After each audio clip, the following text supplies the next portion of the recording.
And lastly, we have Friday the 28th, full body. We have walk out to plank. We haven't done those in a while. Curtsy lunge with side raise per leg. That side raise is with your leg, not your arm. Bridge hold with single flies. And 3-point toe taps per leg. So walk out to plank. It's going to look like this.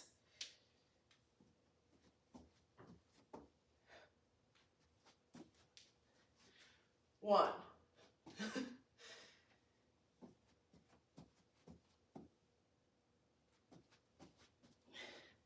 Two. Curtsy lunge with side raise. Okay. Curtsy, raise. Curtsy, raise. Bridge hold with single flies. So hold up that bridge. Fly one arm at a time. And switch arms. Okay. It should say per, but I forgot that word. And then 3-point toe taps per.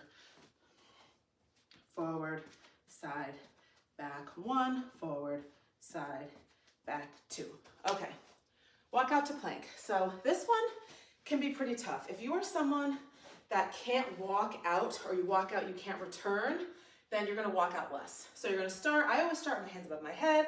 I fold down as straight as I can, get a nice good stretch, and I start walking. Walk, walk, walk, walk. When I hit a nice point, I kind of drop my hips into my high plank, hold it for a second, and then walk back. Walk, walk, walk.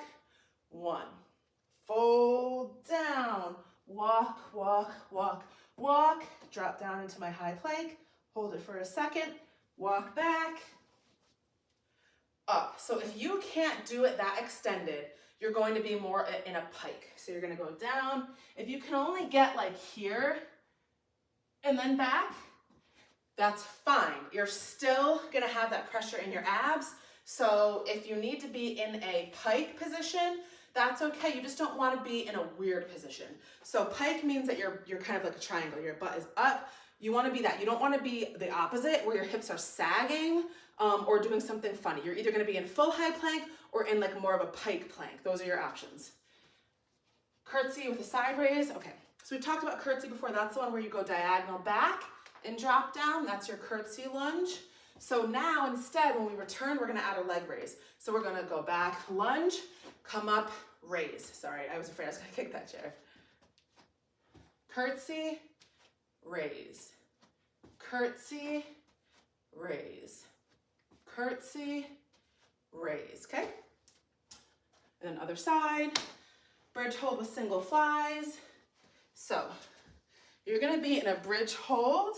So this just basically kind of turns this exercise into a full body exercise. So you're holding the bridge, so you're up with your butt and your hips, and now you're going to put your arm up above your chest and hit your fly.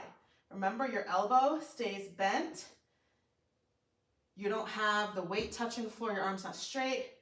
Basically, your elbow up can be touching, but from your elbow to your hand should not be touching the ground. And then squeeze in with your chest. 1. Slow lower, your elbow slightly bent, squeeze in above your chest. 2. So you're hitting your single flies while you're in a bridge. Then you're going to switch sides and do the same thing. So again, this is now turning it into a full body workout because now your upper body's working, your core is working, and your lower body's working all at the same time. So you don't need to have a heavy weight for that one. And then our 3-point toe taps. So you're going to basically pick one leg to be the stationary leg. The other leg is going to move to 3 different points. So it's going to move forward. Again, running shoes not the best. Forward. If you have ever been doing these workouts and you're wondering why you feel like you have no balance, are you wearing running shoes? Because that might be a big problem. Sometimes I even just go barefoot or socks versus wearing running shoes. Okay, so forward tap. When I go forward, I actually move my arms backward. So it's like opposite balance. Forward tap, sideways tap, backward tap, 1. Forward, side, back, 2. Forward, side, back, 3. Forward, side, back, 4. The entire time, this leg should look like this. Okay? So it's not straight and I'm trying to move. I'm bent into my position. So I'm kind of in a half squat the entire time the other leg is moving. So what that's doing is it's putting all the pressure on this leg. You're in a half squat, so you're using actively, you're in a hold. And then as you move all around the outsides of your perimeter, it's making your leg have to stabilize itself, okay? So I think we talked about this before.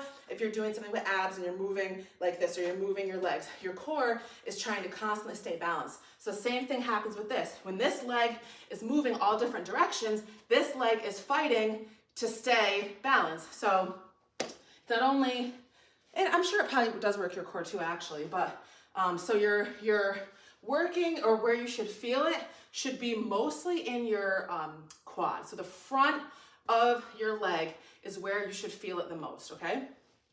And that is the 28th, last workout of the month. On to May.